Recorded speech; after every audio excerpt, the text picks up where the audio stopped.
Hello ma'am, are there any must-read editorials for today's edition? Yes, absolutely. There's a very important editorial about international relations in The Hindu's editorial section today. So come, let's have a look. The editorial is Somaliland is no longer a diplomatic end node. See, first let's go do some background and let us understand what is this all about. So imagine Africa is a giant chessboard. On this chessboard, there's a very small piece, but a very important piece called Somaliland. Okay, Somaliland is a region in East Africa, and long ago it was part of Somalia, but in 1991 it said we want to be our own country. So it started acting like an independent country. It has its own government, own elections, own police, own borders. But here's the twist. Most of the world does not officially recognize it as a country. So Somaliland is like, I act like a country, but people don't give me a passport. Why is Somaliland so important? See, because of where it is located.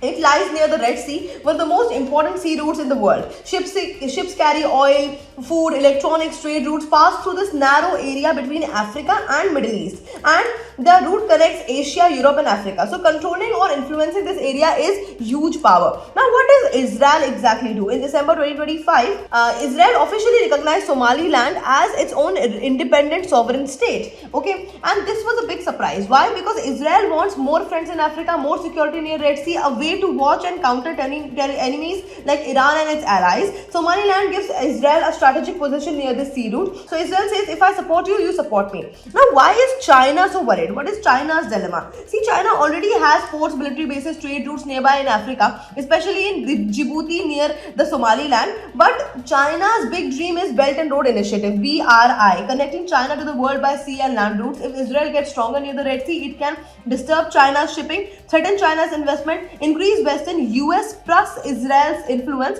And so China, it is in a dilemma that do I support Somaliland or annoy Somalia? Do I stay with Somalia and lose strategic advantage? Another twist is Taiwan. See, Somaliland has, close relations with Taiwan. China hates this because China believes Taiwan is part of China. So Somaliland being friendly with Taiwan makes China even more uncomfortable. So what is really happening is this is not just about one small African region. This is about Israel versus Iran, China versus US, control of the global sea routes, and who dominates Africa in the future. Somaliland has become a very big global political power game. Okay, now let us talk about the UPSC relevance of this topic. So this is highly important in GS paper 2, international relations. Then it becomes highly important in GS paper 3, which is security and trade. And then it becomes highly important in GS paper 1, which is world geography. And for essay and ethics also, this paper becomes very important. And lastly, I would like to say Somaliland is a small land sitting in one of the world's biggest power highways. And that's it. If you want a deeper analysis of the editorial, please go watch our DNA video. And that's it for today. Thank you for watching.